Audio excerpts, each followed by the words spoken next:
You don't have to know a lot of things in order to make a huge difference for the Lord in the world. But you do need to know a few things that are great and be willing to live for them and die for them. People that make a difference in the world are not people who have mastered a lot of things. They are people who have been mastered by a very few things that are very, very great.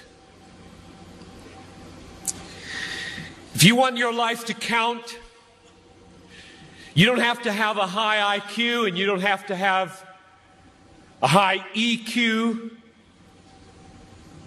You don't have to be smart. You don't have to have good looks. You don't have to be from a good family or from a good school.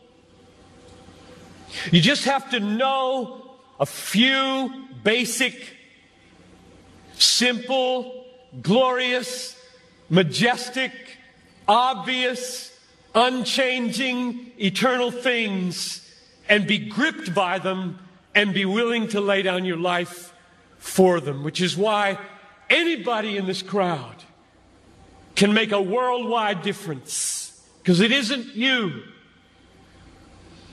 It's what you're gripped with.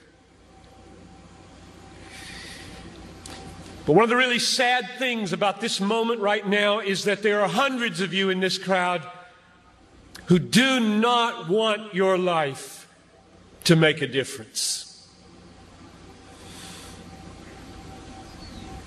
All you want is to be liked. Maybe finish school, get a good job,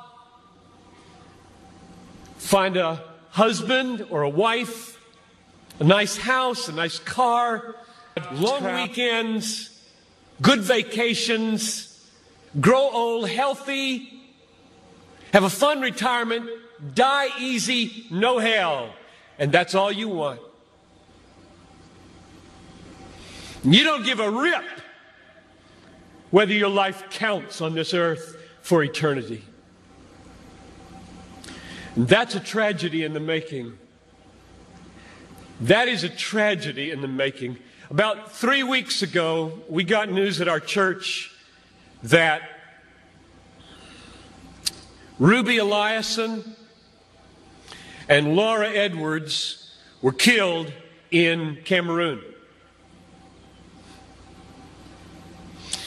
Ruby Eliason, over 80, single all her life, a nurse, poured her life out for one thing: to make Jesus Christ known among the sick and the poor in the hardest and most unreached places. Laura Edwards, a medical doctor in the Twin Cities, and then in retirement, partnering up with Ruby, also pushing 80, and going from village to village in Cameroon. And the brakes give way. Over a cliff they go, and they're dead instantly. And I asked my people, is this a tragedy?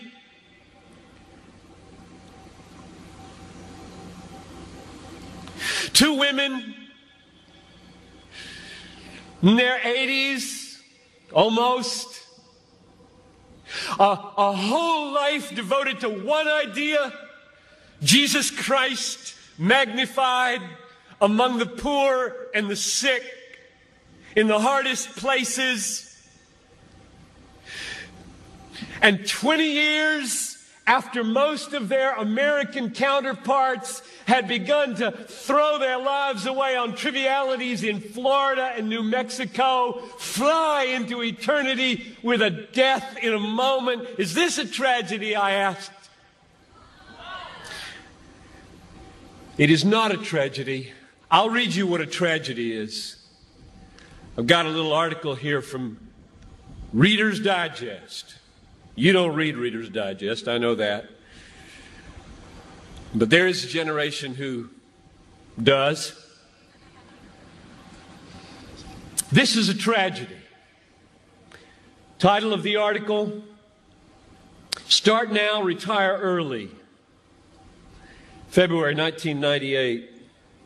Bob and Penny took early retirement from their jobs in the Northeast 5 years ago when he was 59 and she was 51. Now they live in Punta Gorda, Florida, where they cruise on their 30-foot trawler, play softball, and collect shells. That's a tragedy. That's a tragedy. And there are people in this country that are spending billions of dollars to get you to buy it. And I get 40 minutes to plead with you, don't buy it. With all my heart, I plead with you, don't buy that dream. The American dream. A nice house, a nice car, a nice job, a nice family, a nice retirement, collecting shells. As the last chapter, before you stand before the Creator of the universe to give an account with what you did. Here it is, Lord, my shell collection. Look, Lord, my shell collection.